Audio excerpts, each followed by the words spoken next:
For the clarity of this story, I must mention that I have a hearing disability that has made me hard of hearing. I know that there are some things in life that I'll never understand, but I still look back on this experience wondering what could have happened and what I should have done differently. This all happened around a year ago. The holiday season had just rolled by and I was settling down from traveling and all the get-togethers with family and friends. I live in a small suburban neighborhood that borders a forest in southern Quebec. It's a quiet area as most of the residents are familiar with each other, which I honestly kind of prefer as it adds a warmer atmosphere. Around winter, I like to take my dog Monty on walks in the local forest. He's a Rottweiler Husky mix, which is perfect for me since I enjoy going for runs from time to time. The forest has several trails, none of which are challenging for non-hikers. I remember it being an afternoon. I had just finished having a late lunch and decided to burn the calories on a walk with Monty. As usual, my dog goes ballistic when we turn the corner on my street towards the forest entrance. It was relatively cold for a February day. A fresh blanket of snow lined the paths overnight, creating this nearly blank canvas. As usual, I let my dog off the leash so he could run around. There were a few yellow patches along with some boot prints in the snow, which signaled to me that several people had already taken their dogs out earlier. Most people like to go on walks before noon since the sun tends to set around 4:00 p.m., so I didn't expect to see anybody out at that time. After walking for around 30 minutes, we came to a fork in the path. I noticed that one of the paths hadn't been walked yet, so feeling semi-adventurous, I decided to take it. I have a pretty concrete memory of the trails, so I knew exactly where I was going. The trail led to a clearing, which was great since I wanted to check out the native birds with the binoculars music I had gotten for Christmas. I remember scanning the surroundings until I saw a strange shape along the tree line in the distance. When I focused my binoculars, I saw a blue tarp and what looked to be a makeshift shelter. As curious as I was to check it out, it was getting dark and I wanted to get home. Turning around, Monty and I started walking back. As usual, he ran up ahead, but something seemed off in his behavior. He was much more alert and was sniffing the trail more than he normally would from what I observed in the past. When I looked down at the trail, my eyes widened. There was a set of footprints in the snow, much larger than my own. I remember turning my boots over out of sheer confusion to compare them to the ones in the snow. The prints were different, which left me with even more questions. There were no other forks in the trail, so whoever took it had to have passed me at some point. I figured they must have passed me while I was using my binoculars. At the time, it seemed like the most logical explanation, so I tried not to overthink it. At this point, it was significantly darker outside, but I could still make out my surroundings. As we were walking back, Monty stopped abruptly and started barking relentlessly in my direction. As I turned around, that's when I saw him. There was a man probably around 6'4", wearing charcoal-colored snow pants and a white camo jacket only, about a meter away from me. He didn't make any movements towards me. He just stood there with his hands in his coat pockets.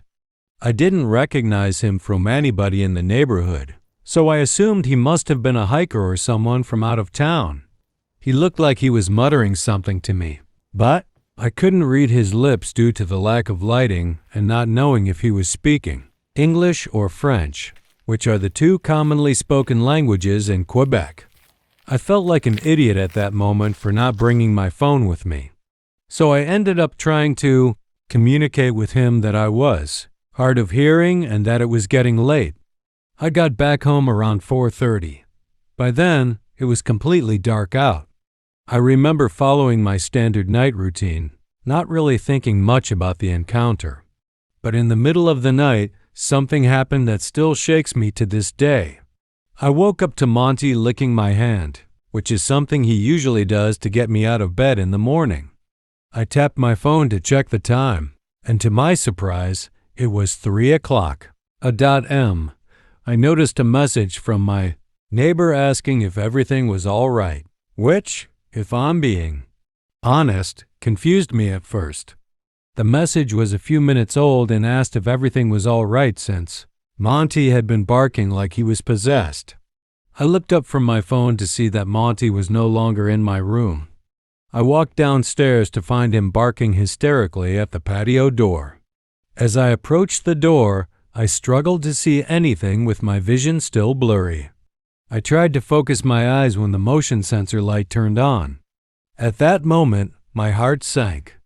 The man from the forest was standing there in my backyard. Didn't think twice to process any more questions. I stepped away from the door and texted 911. Don't think I've ever texted 911 faster than I did that night. I ran up to my room with Monty and grabbed the machete from under my bed. I'm a shorter woman with a background in martial arts, but I know damn well that the best move in a fight is to not fight at all. I sat there in my room guarding Monty and myself until the police came. With my heart beating out of my chest, I sat opposite from the door with Monty by my side. It didn't last long until Monty sprang up and started barking violently at the bedroom door. My hands were sweating profusely as I watched a shadow cast in from underneath the door. The movement in front of the nightlight suggested the man was seconds from breaking into my room. Those had to be the longest minutes of my life as I anticipated the door handle turning or the door completely breaking in. Luckily for me, it never did. When the police arrived, I explained everything to them while they searched the property. The glass on the patio was smashed completely, but besides that, nothing was missing and everything was still relatively the same. The police found the gate in my backyard open. It leads to the forest, which is where they believe the man disappeared to. I let them know about the shelter I saw in the woods the day before. I took Monty and some of my belongings to stay with a family friend for a few days while I got the patio door fixed. I never got a follow-up from the police after the incident, but ever since that day I decided to stick to roads when walking my dog, not trying to think too much about the incident. My name is Ember, and I'm a 16-year-old girl who lives in Illinois with my younger sister, Kate, who's 15. My dad works for a deforestation group about 30 minutes from our house. It was a normal morning on December 5th as my sister and I were getting ready to go out to the movies.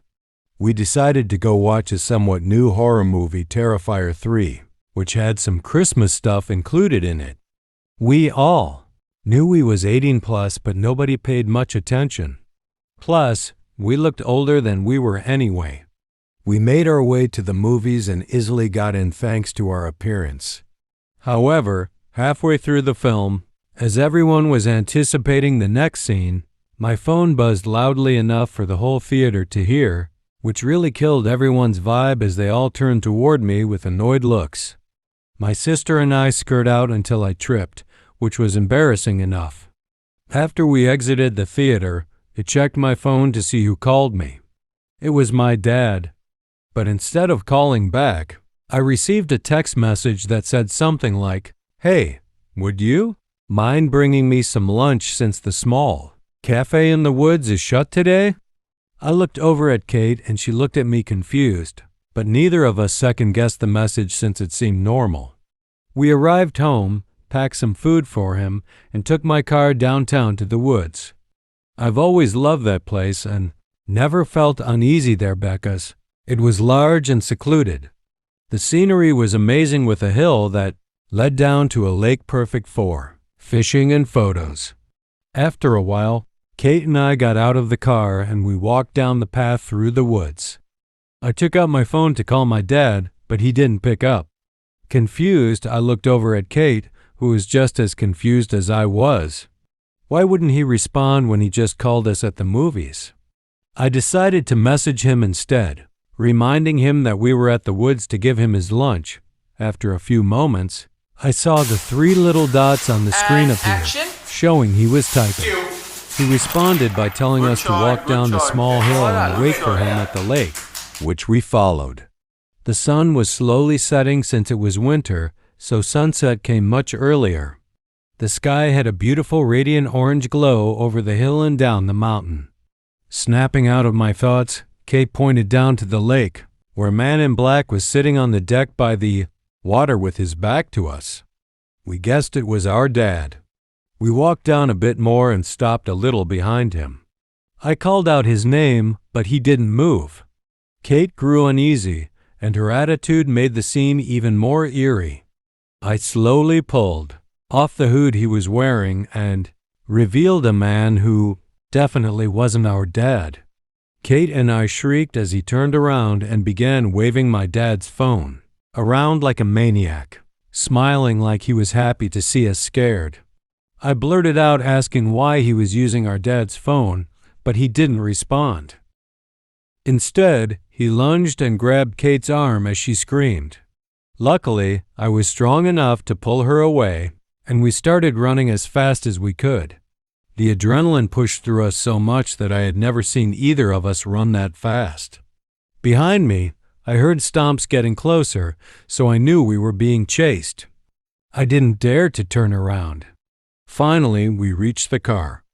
I slammed the door shut and locked it as the man came to my window, then crouched down out of sight as I reversed and sped away back home. When we got home, my dad and mom were there. We arrived panting out of breath and explained the whole situation to them. My dad was furious and said his phone had been stolen while he was working, so he decided to come back home. He said the man must have taken his phone and messaged us. My dad called the police and filed a report. They used the IMEI number to track the device, which was still on the deck by the lake, and they returned the phone to my dad. They said there wasn't much they could do since the phone was already found. I thought this was the end of it, but I wouldn't be telling this if it was. 6 hours later, around 1 a.m., I got an unknown message that said, "I like that your house is lit only by your bedroom TV." I immediately went cold and pale. I paused the TV and heard rustling outside my window. My room was on the second floor. I shut my phone and listened. Slowly, I peeked through the blinds and saw the man smiling with a gun pointed at my window. I screamed and pulled away as glass shattered everywhere across my room. My parents ran in, followed by Kate. I screamed for them to crouch and told them the man was outside with a gun. When my dad went to check, the man was gone. Then we heard another loud bang and more glass breaking downstairs in the kitchen. We ran and locked the bedroom as Kate called 911. My mom hugged us as we cried in fear. Throughout the whole situation, I kept wondering how he knew where we lived. A few moments later, music. The police arrived and searched the whole house, but nobody was there. Kate and I explained the situation again, and one of the officers said they should check the car. Surprisingly, a small AirTag was found on my tire, which explained how the man knew where we lived and why he crouched before I sped out of the woods. The police told us they would patrol the streets and do everything they could to find the man. A few months later, he still hadn't been found, but he never returned, which I hope it stays that way. Me, Kate, and my parents are still traumatized by the situation, but mostly I felt stupid as the older sister for not being alarmed when the person didn't respond to calls and only responded through texts. All I know is that I'll be more careful and never go to secluded places again, especially when I'm responsible for someone else's safety. It was 2021. One word to describe my day: hectic. Work was a show. This was prime COVID time, so I was working from home. I was supposed to be meeting with my extended family upstate, and he ended up finally getting off a nearly 3-hour Zoom meeting for work a whole hour and a half after everyone else had already arrived at my parents' house. And that didn't include the next 2 hours or so the track up to their house would take me. I filled up 2 cups of coffee in my kitchen to take with me before leaving. God knew I'd need them. The second I opened my front door, I realized this drive would be more of a show than I had originally thought. The snow and wind had already picked up since earlier that evening, and the streets were barely even plowed. The ground had at least 2 feet of snow already, and it was supposed to snow like this for a majority of the night. I had to be driving under 25 on most residential roads. My car at the time was also a really old crappy Hyundai, which wasn't ideal for extreme weather conditions at all. It didn't have anti-lock brakes either. I'm a fast driver though, so when I got on the highway, I raised my speed to 70, which was probably a lot faster than safe for conditions. I finally arrived at my parents' house around 9 o'clock. They had begun dinner without me, but thankfully weren't too far along. A few drinks and gift sharing later, I started to lose track of time. I got so caught up in seeing my relatives I hadn't spoken to in a while that I ended up basically forgetting I still have to drive home, even as most of my family had started to leave. Once I finally got in my car to leave, it was past midnight and at least another foot of snow had accumulated on the ground. I was buzzed, but I figured I was sober enough to drive home. Not that I condone drinking and driving at all. I was tired and simply wanted to get home. As I was heading towards the highway, I realized the roads were completely dead. I made the grave mistake of raising my speed to 40 down one particular road because as I began to approach a bend in the road, I realized my car had gone into a skid. I tried not to panic as this wasn't the first time I'd skidded. I started to steer into the skid and downshifted. But as I got even closer to the curve and my car still wasn't slowing down, I started to panic. My car went straight off the side of the road and into a tree and the airbag deployed. I was momentarily in shock from the force of the impact, but thankfully I was relatively unscathed. My car was ruined though. The whole hood was buried in a bank of snow surrounding the tree I hit. No chance I was pushing it back onto the road or anything like that. The first thing I did was phone my roadside assistance company and they said they'd send a truck to my location. But because of the horrible conditions, it could take up to 40 minutes for the truck to reach me. I was on a deserted road surrounded by forest and no houses for miles in either direction. So I decided to also call my parents and ask one of them to drive over and wait with me. My dad said he'd get in his car and drive over. So then I hung up and waited. As I was sitting there, I began to hear something. Over the sound of the wind howling, outside there were undeniably footsteps in the snow. I couldn't tell exactly from where, but they sounded somewhat distant. I opened the driver's side door and stepped out, looking over the roof of my car. I wasn't hearing footsteps anymore. Instead, I was hearing some new sounds. It was kind of hard to describe, but it sounded like some kind of wet slurping. I looked over to where I thought the sound was coming from and I could see some movement by the tree line. It was dark as hell though, but I was pretty certain I was looking at a person. I called out, "Hello." The sound stopped, but no one called back. I sat there for a few more seconds awkwardly, but no one ever responded or appeared to me. I couldn't see any more movement either. I was officially freaked out, so I got back in my car and locked the doors. What couldn't have been a whole minute later, I heard footsteps in the snow again outside. Then I heard something hitting the passenger side window, like a rock or something was thrown at it. I couldn't see out the passenger side window because it was covered in snow, or any of the windows for that matter. Once again, I opened the driver's side door and stepped out of my car. Checking my immediate surroundings, I made a disturbing discovery. There were boot prints in the snow circling all around my car and then leading away from my passenger side door into the woods. I felt sick to my stomach. I also noticed there were drops of blood in the snow. I opened my driver's side door and then grabbed my 9mm out of the glove compartment. Clutching it in my right hand, I began to follow the prints leading into the woods. At that moment, I was convinced someone out there was with me. As I followed the prints, the drops of blood began to grow larger. It looked like someone had been bleeding profusely. And then I saw, clear as throat, some dark mass lying in the snow just past the tree line. I couldn't tell what it was. I was just praying it wasn't a person. I took out my phone and enabled theft flashlight. It wasn't a person. It was a dead deer seemingly slaughtered by some larger predatory animal. The stomach was ripped completely open, and shockingly, the deer had been completely decapitated. I swept the flashlight over the surrounding few feet, but I didn't see the head anywhere. I decided this was getting too weird for me, and I started heading back to my car. I got back to my car and opened the driver's side door, and as soon as I did, it was all I could do to keep myself from vomiting on Festbot. Lying in the driver's side seat of my car was the severed head of a deer placed on the seat, as if it was looking right at me. I booked it out of there and made it a few minutes down the road before headlights appeared in the distance.